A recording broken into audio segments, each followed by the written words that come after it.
What's up everyone? Welcome to my first day on the new program. So I was supposed to do a 5x5 on the back squats, followed by some squats accessories and also a pull workout. Now, I started off with 5 sets of 5, and I have to mention that first of all, prior to this workout, I had to take off 1 whole week from training legs because my knee pain was so bad that I couldn't even walk properly. And what many of you guys don't know is that actually I have a history of knee problems since the age of 16. So 4 years, over 4 years of knee problems. I have something called morbus Schlotter syndrome. So yeah, I always had trouble hitting my legs properly. So I mean, the size of my quads is actually pretty good. It matches my upper body, but my strength is really behind. It's really lagging. And I also have to mention that this was the first time of me doing back squats in months. I prefer front squats just because they feel much more natural for me, and they really help me with my quad development because they will focus more on your quads as opposed of your glutes and hamstrings. So I really had to rebuild my back squats, get kind of back in the grind. So that's why I'm doing a lot of mobility work and also stretching before I even attempt doing those. So because I want to make sure that I hit proper depth. And my problem is that if I go any lower than parallel, I get a really severe butt wing. So that's why I have to really focus on opening my hips, because yeah, butt wing isn't really an issue of hamstring inflexibility, but more so of hip tightness. So you really have to focus on open up those hips, because in the bottom of your squat your hamstrings aren't even fully stretched. So, and then after I finished the back squats, I did 1 set of paused front squats.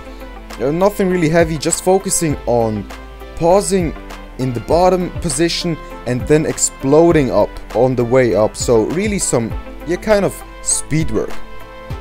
And then I moved on to my pull work. Started it off with 3 sets of 8 to 10 reps on the wide grip rows, cable rows, like you see me do here. And I'm actually hitting back 3 times a week now. In my opinion, you should always try to keep your frequency high. Now why? Because if you watch it over a longer period of time, so let's say 1 week, instead of training your back with 8 sets 2 times a week, you may hit it with only 5 sets, but 3 times a week. So you're doing more volume over this period of time, but you're hitting it more often, so you will be fresher. So that's my philosophy. I just find that for most of my body parts this works best. And then I did some 2 sets of these close grip cable lat pull downs, I guess what they're called. And here I'm really leaning back and pulling towards my upper abs as opposed to my chest and staying really upright. I just feel it way more in my lats, and I get a crazy lat pump, and it really starts to burn. So try it out guys if you haven't tried it already. And then I moved on to some rear delt work. I always alternate face pulls with rear delt flies.